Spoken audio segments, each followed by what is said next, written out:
This morning, if you were trying to get to work across the M25, you may have found there were one or two problems because Just Stop Oil protesters have blocked parts of the motorway again.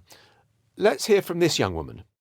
Hello, my name is Louise. I'm 24 years old and I'm here. I'm here because I don't have a future. And you might hate me for doing this, and you're entitled to hate me. But I wish you would direct all that anger and hatred at our government. Do you hate Louise, or are you grateful to her for standing on a gantry over the M25 talking about climate change for the Just Stop Oil protests? Today, we're asking whether you have to be extreme to make protests work, or whether that just puts people right off. As world leaders meet in Sharm el-Sheikh in Egypt for COP27, where they are talking about putting a cap on the global temperature, we're asking what kind of protest works and whether history vindicates those who are extreme in their methods, or whether it just puts people right off. And is it just about raising consciousness? Which, let's face it, if you're a protester and you've blocked the M25 and you've been on all the news bulletins, you probably have raised consciousness. Or is it about winning hearts and minds, winning people over? Or does direct action alienate people? Undoubtedly, look, the real action is taking place in Sharm el-Sheikh. It may be boring. It may be world leaders haggling over very minute details. The Sherpas for each country trying to work out what the framework of an agreement would be. It's dull, but this is where the sausage gets made. This is where the deal will be done. I just don't believe that. I don't believe that any sausages get made because, quite frankly, if COP worked, why would you be having 26 more of them? And I think it's a fallacy to assume that just because you get a whole load of world leaders in a room together, you are actually solving the issue at hand. There are all sorts of deals going on. There's all sorts of oil deals going on and greenwashing and trying to prove who you are on the world stage. I mean, look at what happened here, for example. You know, our own Prime Minister decides not to go, and then remarkably, his predecessor Boris Johnson announces he's going, and suddenly the mind's been changed. I don't believe that the climate change crisis was foremost on his mind when he made that decision. That's not how these things work. Yes, but we live in democracies where there is government and decisions are taken that affect us by government. That's the political process. It is about compromise. It's people coming together. It's about the detail. And some would say that what you get in some of the extreme protests is just grandstanding, which doesn't actually affect getting closer to a deal that will deal with climate change. The people in that room in Sharm el-Sheikh are trying to get binding agreements on CO2 emissions that will help. And therefore, if you believe in politics and the political process, you've just got to say, I wish you Godspeed and I hope it goes well.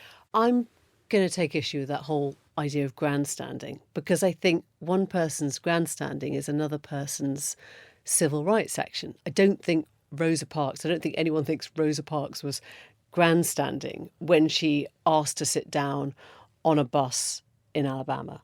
I don't think anyone would call Emily Davison grandstanding when she ran in front of a horse. And I think the only difference is the time the suffragettes were fighting something that nobody thought was particularly important, which is women's suffrage, the vote. So yeah, a woman got knocked down by a horse on a racecourse by the King's horse at Epsom, most visible thing possible. And there will have been people in the crowd saying, what a silly woman, why was she grandstanding? But we're not saying that now.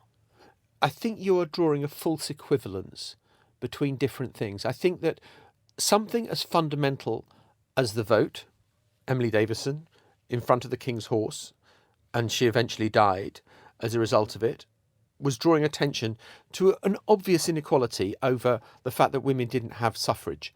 I think the civil rights movement in the 1960s was absolutely essential. The people who are halting traffic today, imposing their will on ordinary people who may be taking their mums to a hospital appointment, their children to an exam, or they may just be on a contract whereby if they're held up for 4 hours, they don't get paid, then I think you are not dealing with the issue at hand. You're affecting ordinary people in a way that is unacceptable, untargeted, and I think counterproductive to whatever the cause may be. You've used the words manifestly unfair, essential and obvious. And the point is that none of these things are obvious at the time. Climate change, perhaps, or the protest for climate change might not seem obvious to a lot of people now, but it may very well do in 30 years' time.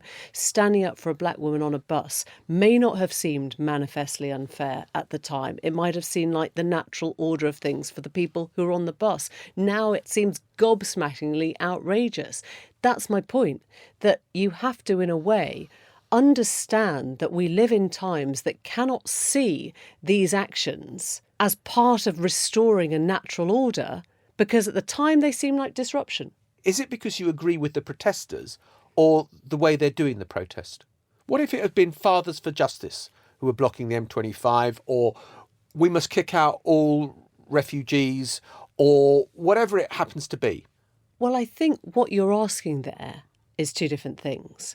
I'm talking about the way protest... I want to know whether it's the issue that you support or the means by which they're going about it. No, it has nothing to do with the issue, actually.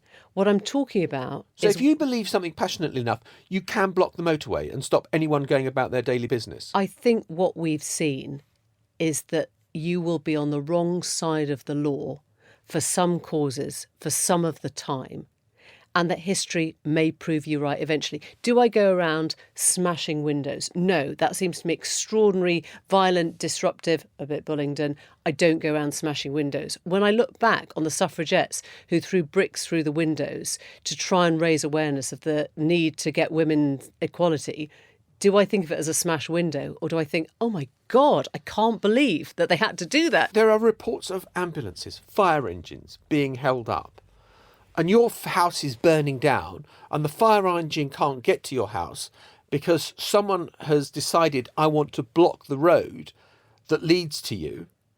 Is that acceptable? I would be furious. I would be furious if my house were on fire. I would be furious if my mum were ill. I would be furious if it was my car showroom or my car that got sprayed. I'd be furious if I was a cleaner having to clean up soup or paint on the front of a building or on the front of a piece of art. I get that. I'm not for a moment arguing that people aren't allowed to be pissed off. They really are. I'm just saying that the fact we're all talking about it all the time, that name recognition for Just Stop Oil means it works. OK, so what about means to an end?